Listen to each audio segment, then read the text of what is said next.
So it's middle of October. That means that summer vegetables are at the end of their lives. And this is the time that if you want to save any seeds from those summer vegetables, you want to do it now. Hi, this is Ruchi, and let's talk about saving tomato seeds.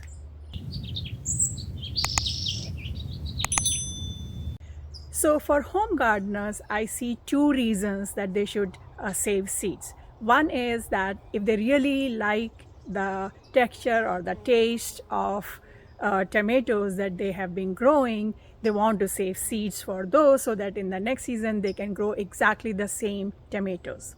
And second is to save money. I mean, instead of going out and buying the seeds again, you can save the seeds from your own plants and grow them in the next season. So if you want to grow exactly the same tomatoes that you are growing this season, you have to make sure that you are saving seeds from heirloom tomatoes, not from hybrid tomatoes, because seeds from hybrid tomatoes are not true to their parents. So the tomatoes that will grow from the seeds of this season's tomatoes may not be exactly the same in the next season. So you don't want to save the seeds of hybrid tomatoes. If you like those tomatoes, you should buy the seeds from the market for the same variety and grow that in the next season. But if you have been growing heirloom tomatoes, you can save those seeds. And that's what I'm going to show you today. So this summer I grew this heirloom variety of cherry tomatoes.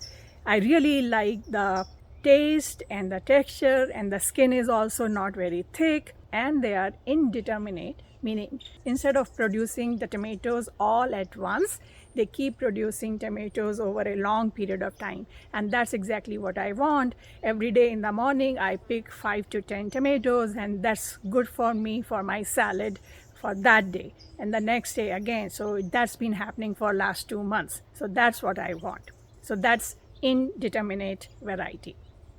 Determinate variety, they produce all the tomatoes at once. So those are good for if you wanted to can your tomatoes or puree them and defreeze them or make tomato sauce from them.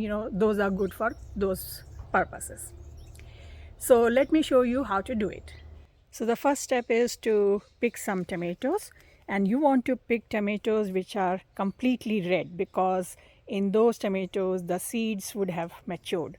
For example, these tomatoes, they look ripe but they are yellow on the top. If you look at this one, this looks completely red, so probably this is good candidate. Similarly here, these two, they look like good candidates. So these are good candidates for saving the seeds. So here are our tomatoes. So let me just take one, and you basically cut them open and you just take out all the seeds from here. You can use your hand or you can scoop it using the spoon.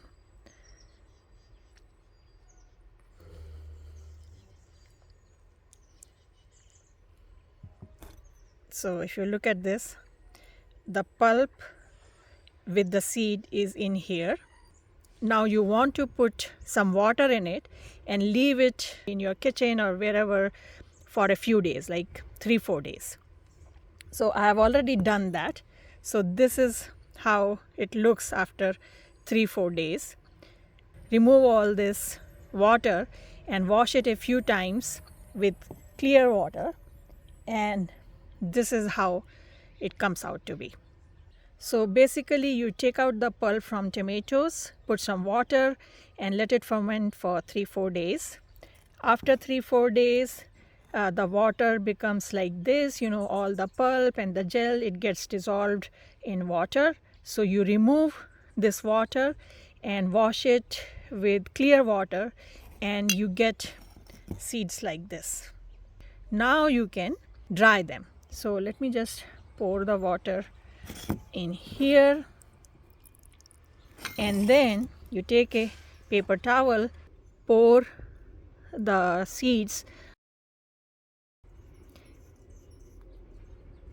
and spread them in one layer so that they dry properly, and leave it indoors in a shaded area for a few days, and it will dry up within a day. But just to be sure that there is no moisture, nothing there, you leave it for a few days.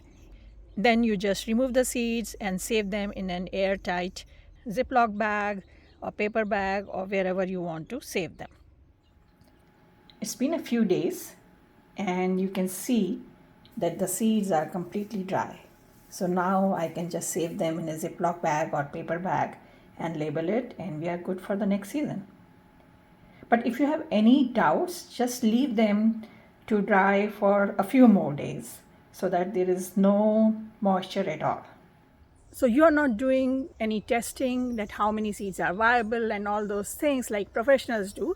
So make sure that you save more seeds than you need, so that even if there are some seeds which are not growing, you have enough. So that's about it. So I hope this short video was useful to you. If you have any questions, leave me a comment and I'll try to answer as soon as possible. If you like this video, press the like button, subscribe to our channel, and don't forget to share it with your friends and family. And I'll see you next time. Happy gardening. Bye.